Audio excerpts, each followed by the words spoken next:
Hi, this is Yoshi. Today's video, before I want to start talk about things, I want to show you how it looks like in dining section, which I don't really tape that often. Here's a terrarium here, and there's a Restripia and a Pleotheris box right here, and some paths with the buds. They're not under my care. It came with it, so unfortunately I cannot give it my credit. This one also, this came with it. It's almost gone out. This is Ludemania, Cattleya Ludemania, some sort of a, I forgot the version. I just got one too.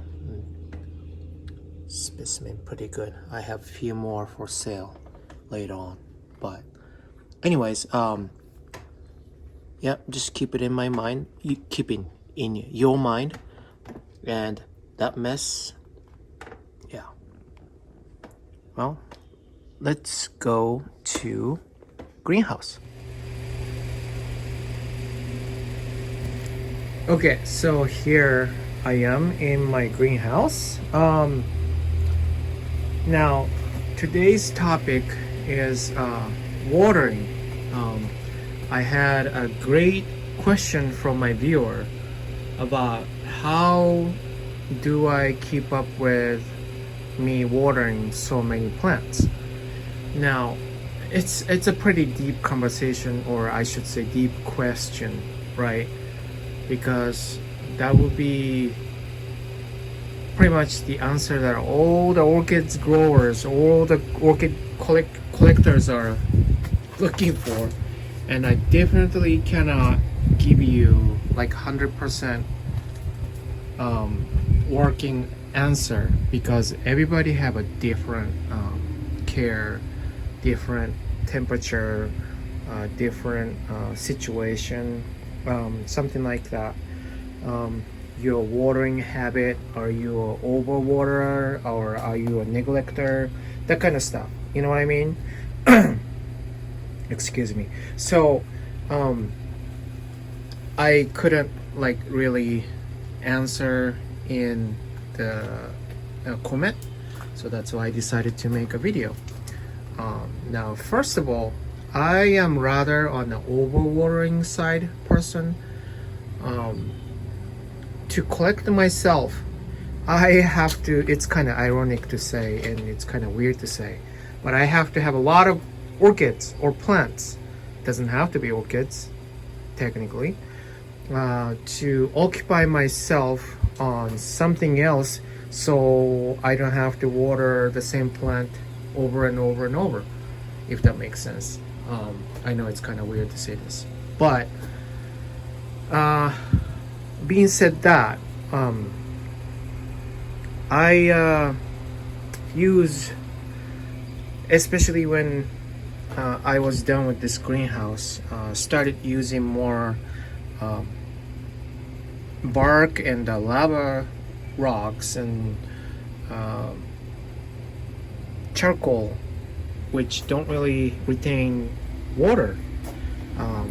That way, if I water often, it would still dry out even in wintertime.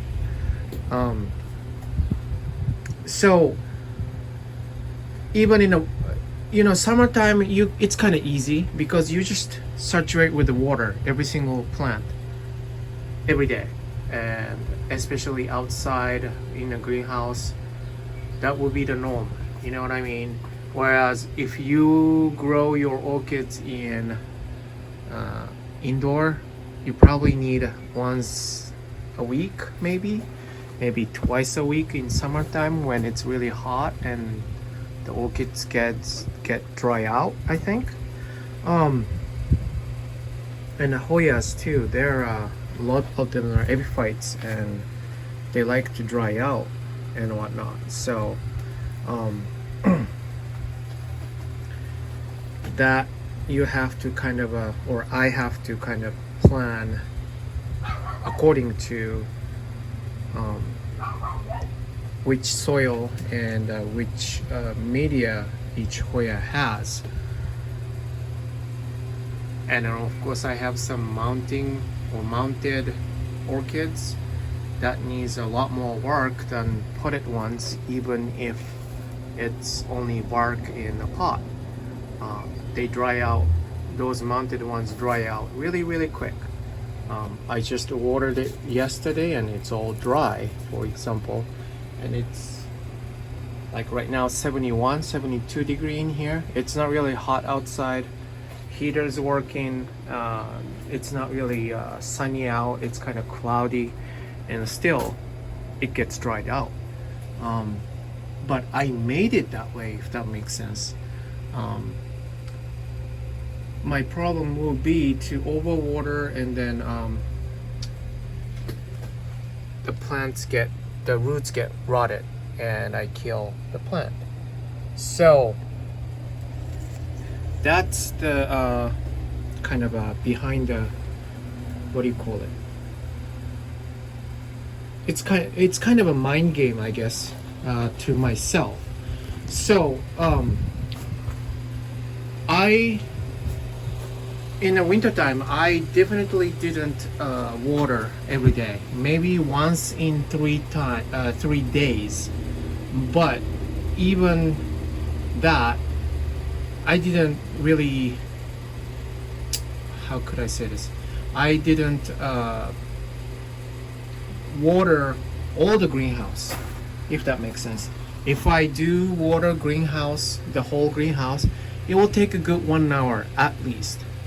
Even with a sprayer, I don't really pick one up and then soak it and that kind of stuff. I don't have time for that. I spray all the plants. So what I do is I pick and choose which one needs a lot of water. For example, mounted ones obviously needs every other day or once in 3 days in the winter time. Vandas, I could water it every day, but I don't have time.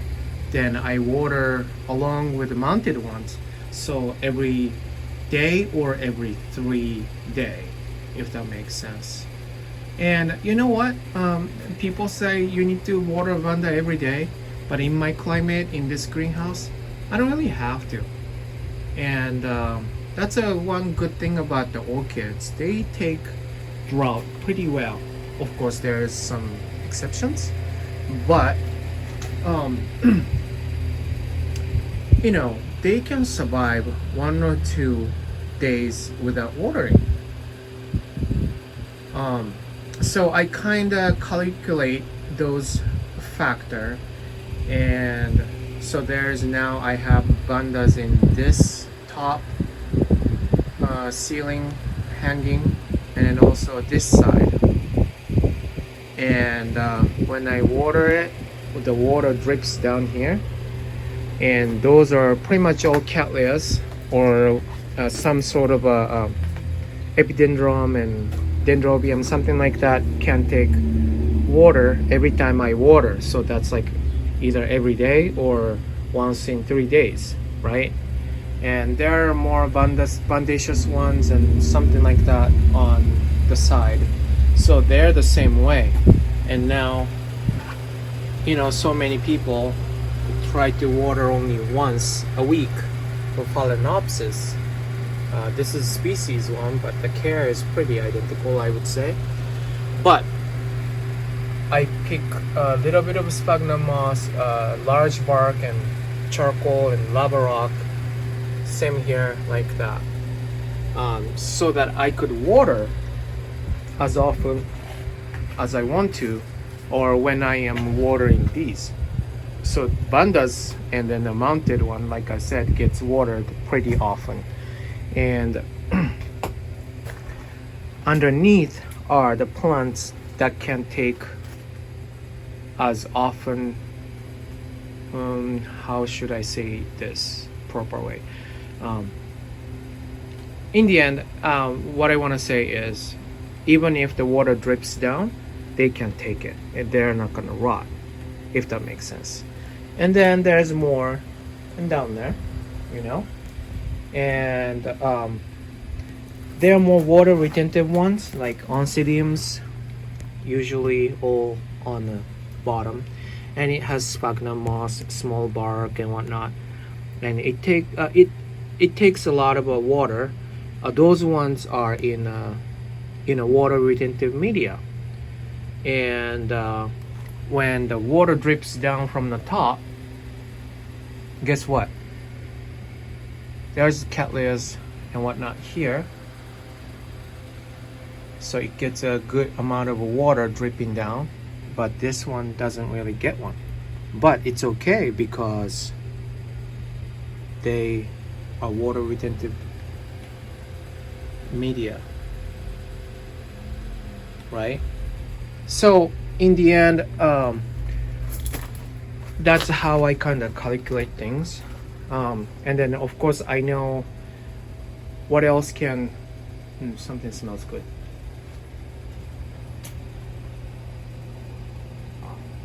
Banda Maria Young. So like here's a wrinkle stylus gigantea, and then underneath there's a Hoyas with a semi-hydro. They can take as much water as it gets, and they don't rot because it's a semi-hydro. Now if it is a regular setting like that, it wouldn't. The root will rot. So only the semi-hydro ones are underneath the mounts, right? And then all the other ones, like let's say coconut orchid, Maxillaria tenuifolia, they can take a lot of water. Those are under Sologeny or Stamphopia, which I also would water a lot. So being said that,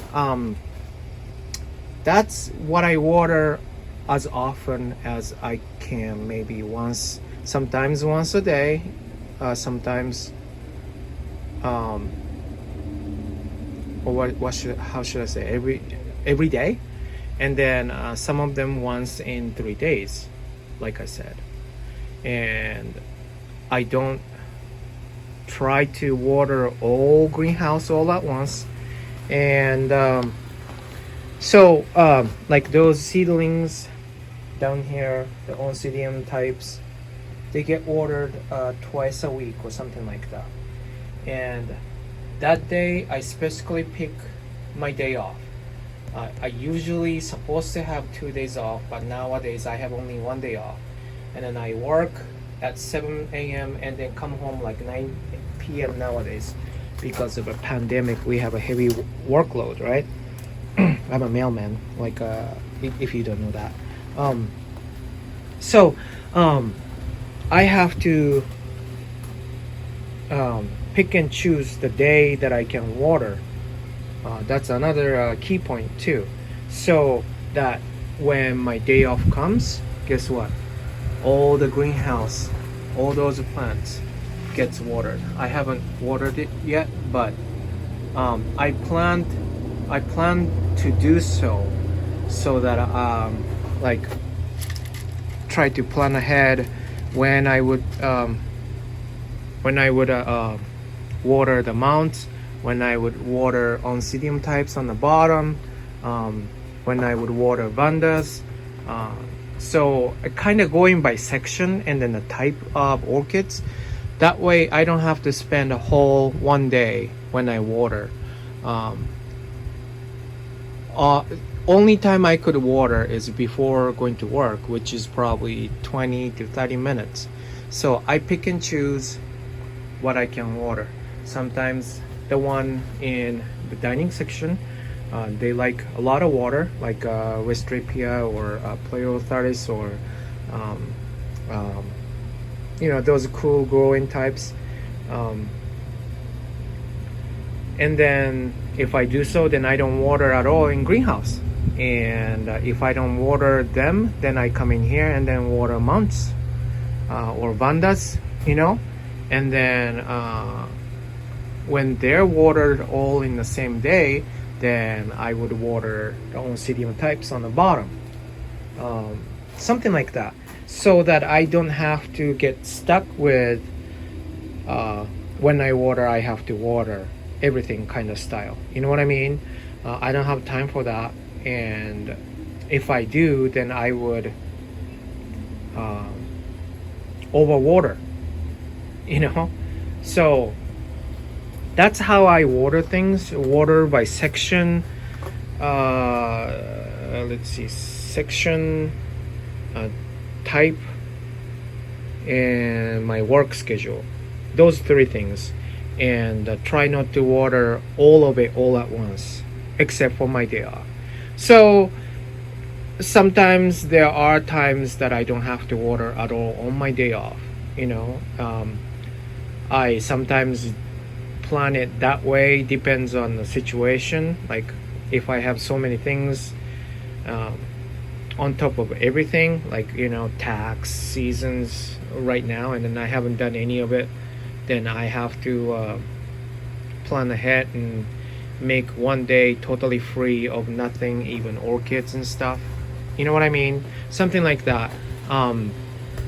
So I don't know if I'm answering the question correct, but that's how I water. I try not to water everything all at once. I try to water per section, per type, per soil type or media type, and really try to avoid to water all at once except for my day off.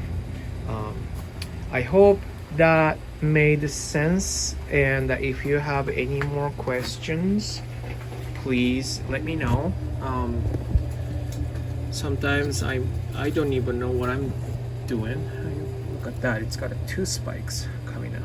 This is a Hawera Lava Burst Pacific Sunrise, where Puanani is more famous. I like Pacific Sunrise better because of the yellow and the red combination. Anyways, yeah, so that's how I water it, and yeah, I think that's it for today's video. Thank you for the question. I love answering questions in general, and probably this is my first time ever making a video per request. So yeah, please give me more questions so I could make more video like this. Thank you for watching. Bye.